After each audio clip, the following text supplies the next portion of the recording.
Hola a todos, bienvenidos a Noticias del Mundo de la FM. Hola. Hoy 27 de enero de 2025 y vaya semana para analizar. Sí. Trump de regreso en la Casa Blanca, tensiones con Colombia por migración, Lukashenko otra vez en Bielorrusia y hasta la Unión Europea hablando del antisemitismo. De todo. Sí que ha estado movidita la cosa. Movidísima. Empecemos por Trump.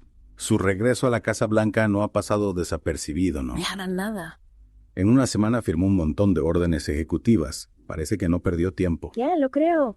Algunas bastante polémicas, como era de esperar. ¿Cuáles te llamaron más la atención? Bueno, por ejemplo, el indulto a los del asalto al Capitolio en 2021. Eso ha reabierto muchas heridas. Totalmente. Y también ese decreto que reconoce solo 2 géneros o la eliminación de programas de diversidad e inclusión. Sí, su agenda conservadora a tope. Pero a mí donde me impactó fue en el tema migratorio. Ahí sí que se ve la mano dura, ¿no? Más militares en la frontera con México, suspensión de refugiados, cierre de solicitudes de asilo. Tal cual volvió a la línea de su primer mandato. Y claro, eso trajo consecuencias. La crisis diplomática con Colombia, por ejemplo. Exacto. Petro se negó a recibir 2 aviones con migrantes deportados y Trump respondió con aranceles y revocando visas. Una respuesta bastante fuerte. ¿Crees que ese tipo de presión funciona a la larga? Es difícil saberlo. En este caso parece que sí, Colombia aceptó las deportaciones e incluso usó el avión presidencial para los migrantes. Vaya giro, ¿no?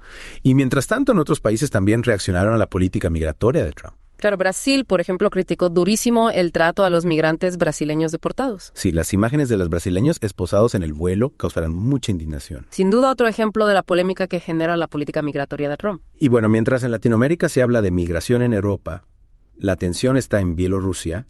Lukashenko reelegido para un 7º mandato con 80 y 6,80 y 2% de los votos. Un resultado abrumador, pero que a muchos no convence. Claro, con la falta de oposición real y la represión de las protestas en 2020, muchos dudan de la legitimidad de estas elecciones. Esa incertidumbre siempre genera preocupación internacional. Cambiando de tema, pero siguiendo en Europa, la Unión Europea aprovechó el aniversario de la liberación de Auschwitz para hablar de antisemitismo. Un tema que lamentablemente sigue vigente. Sí, la negación del Holocausto, los incidentes violentos, las teorías conspirativas. Nos recuerda que no podemos bajar la guardia. Para nada. El nunca más tiene que ser más que una frase. Exacto. Hay que educar, concienciar y actuar contra la intolerancia. Y mientras Europa se enfrenta a estos desafíos en América Latina, las consecuencias de la política migratoria de Trump siguen generando debate. Claro, es que no es un tema menor. Imagina tener que dejar tu país por necesidad, buscar refugio y que te deporten en condiciones difíciles. Es una situación complicada que afecta a muchísima gente.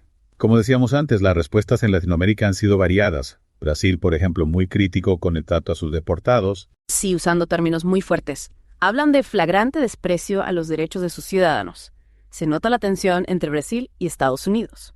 En contraste con esa crítica están países como México, Honduras o Cuba, que anunciaron programas de ayuda para los deportados. ¿Es otra forma de responder? Buscan apoyar a los que están en esa situación vulnerable. Dar los recursos, asistencia legal, oportunidades de reintegración. Interesante cómo la política migratoria de Trump está afectando las relaciones de Estados Unidos con sus vecinos. Sin duda. En geopolítica, cada movimiento tiene consecuencias. Habrá que ver cómo evoluciona esto. Cambiando de tema, pero sin dejar las tensiones internacionales, la reelección del Lukashenko en Bielorrusia también ha generado preocupación. Un 7º mandato que muchos consideran ilegítimo. Claro, cuando no hay oposición real, cuando se silencian las voces críticas, cuando las elecciones no son libres ni justas, es difícil hablar de democracia. Y la sombra de la represión de 2020 sigue ahí. Podría haber otro estallido social en Bielorrusia. Es una posibilidad. La tensión está latente. Cualquier cosa podría ser la chispa. Y la comunidad internacional está atenta. Un conflicto ahí afectaría a toda la región. Esperemos que haya diálogo y una solución pacífica. Y ya que hablamos de crisis, no podemos olvidar Venezuela. Aunque no la hemos mencionado hoy, sigue siendo un foco de preocupación. Totalmente. La crisis política, económica y social que atraviesa ha generado un éxodo masivo de personas buscando refugio en países vecinos, sobre todo en Colombia. Es una crisis humanitaria enorme. Y mientras tanto, el régimen de Maduro se aferra al poder a pesar de las sanciones y el rechazo internacional. Una situación muy compleja con muchos actores e intereses en juego. Es difícil encontrar una solución. Pero lo que está claro es que la crisis venezolana impacta a la región y necesita la atención de la comunidad internacional. Volviendo a las noticias que sí analizamos hoy, hay un tema que me dejó pensando. El del antisemitismo en Europa. Así. Es preocupante que después de todo lo que sabemos de la historia, este odio siga presente. A mí también me preocupa 80 años después de Auschwitz y vemos un resurgimiento de la intolerancia hacia los judíos. es para reflexionar. Parece increíble que en pleno siglo XXI todavía tengamos que hablar de esto.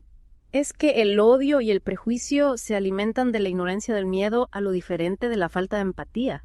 Por eso es clave la educación, la tolerancia, el diálogo intercultural. Totalmente. Detrás de las estadísticas de las cifras hay personas que sufren discriminación, violencia, exclusión. No podemos permitir que esto siga. Claro, la condena de la Unión Europea al antisemitismo es un paso, pero no basta. Hay que convertirla en acciones, en políticas que promuevan la inclusión y el respeto a la diversidad. Exacto. Y cada uno de nosotros, desde donde estamos, tenemos que aportar una sociedad más justa y tolerante. Sin duda, no podemos quedarnos callados frente a la intolerancia. Todos tenemos que hacer algo para un mundo mejor.